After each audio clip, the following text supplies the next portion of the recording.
Have a nice day mga buddy! Kumusta kayo dyan? Sa ngayon mga buddy, maituturo ako sa inyo na tutorials. Ano ba tutorials ko sa inyo ngayong araw mga buddy? Ito yung bagong tools ni Meta na binigay niya sa akin. Ito guys, available lamang sa mga Facebook profile natin at hindi ito available sa mga Facebook pages. Ito yung tinatawag natin na affiliate partnership. Sabi ng iba guys na mga content creator din, malaki-laki daw dito yung kitaan dito sa affiliate partnership na to. Paano ba tayo dito kumita? At ano yung gagawin natin dito? Simple lang guys, need natin muna yan i-sit up. Paano ba mag-sit up? Simple tuturuan ko kayo guys. So bago ang lahat guys, bago tayo mag-proceed doon, ito yung muna ikwento ko sa inyo guys. Ngayon, naging active ulit tayo sa pag-upload dito dahil na-recover natin yung account natin. Dahil sa nangyari sa cellphone ko na nakalimutan ko yung password, yung pattern, need ko magpag-reset, lahat-lahat ng mga account ko nawala, pati mga apps ko need ko mag-install.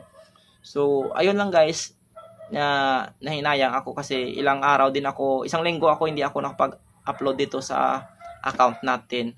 Kaya ngayon, maging active na ulit tayo, consistent upload na ulit tayo.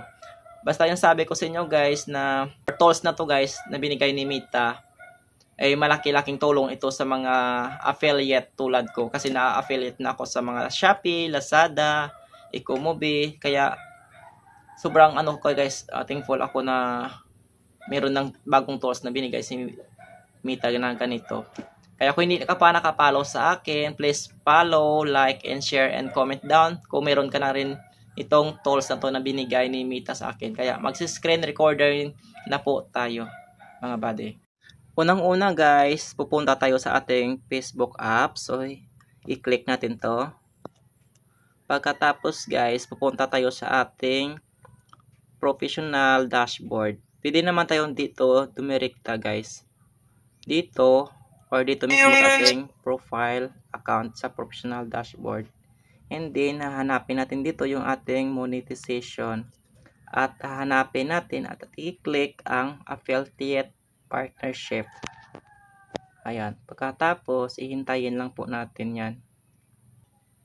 So, nandito na po tayo guys sa mismong affiliate partnership na to. So, isi-set up na po natin ito. May mga products po dito guys na need natin talaga i-promote para makakuha tayo ng mga commissions. Meron dito no, buy one get two, Shine Pro Floor Clean. So, meron tayong 12%. So, commission po natin dyan siguro is nakadepende rin kung magkano yung price ng products na to. So,